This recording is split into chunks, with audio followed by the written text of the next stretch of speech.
Howdy, my name is Nathan Sala, and today I'm going to be talking to you about the United States' response to the COVID-19 pandemic.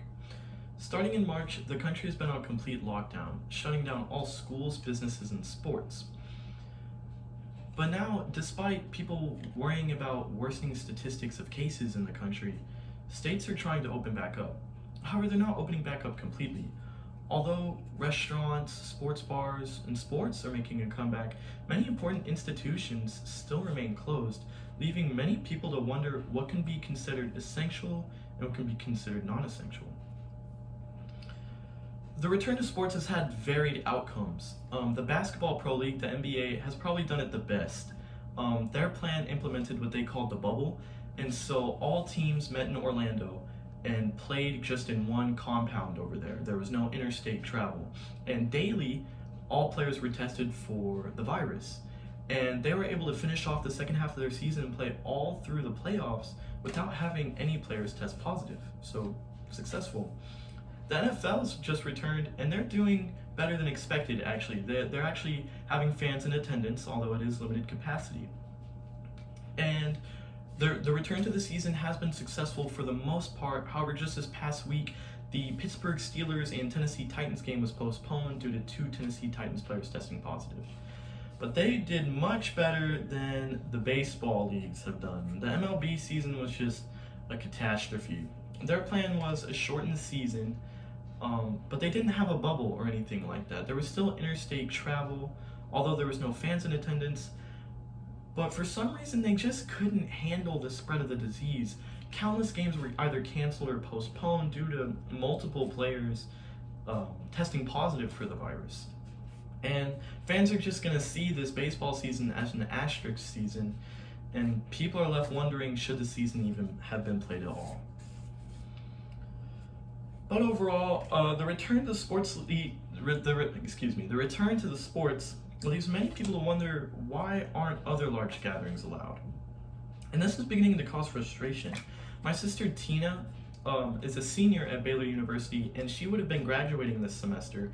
However, all fall commencement ceremonies were canceled, despite the fact that football games are still allowed to be played with fans in attendance. Whenever I asked my sister how this made her feel, she said, "It's pretty obvious that the university's decision to cancel one and not the other was financially and reputationally driven."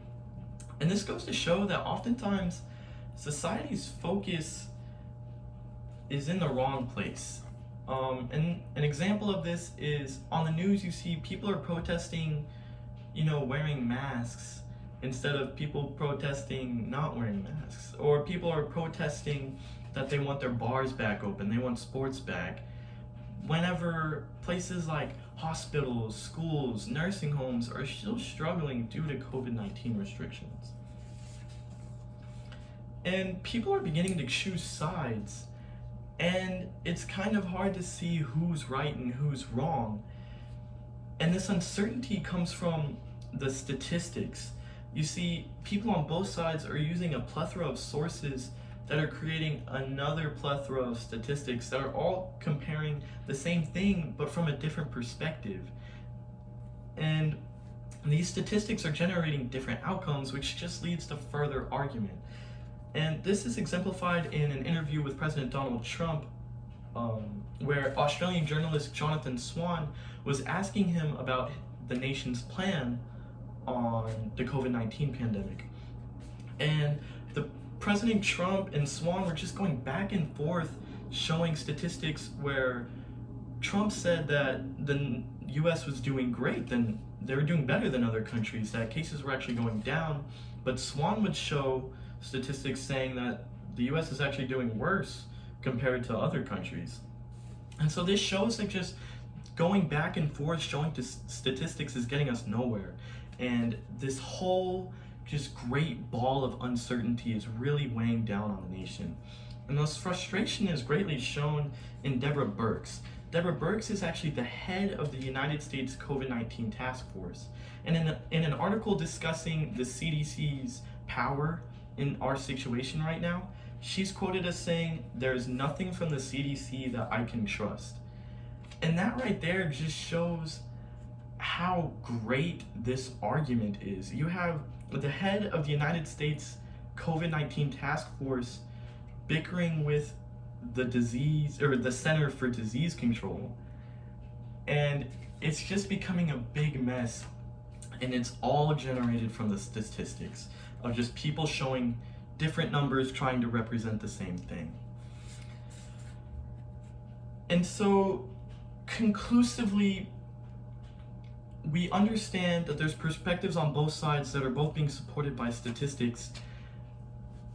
We just need to move past the statistics. We just need to understand that no matter what we may believe in, we need to all be working together towards the common good of helping the public health. Because if we just sit here bickering, showing each other different charts, we're never gonna know how much longer this pandemic could go on. Thank you.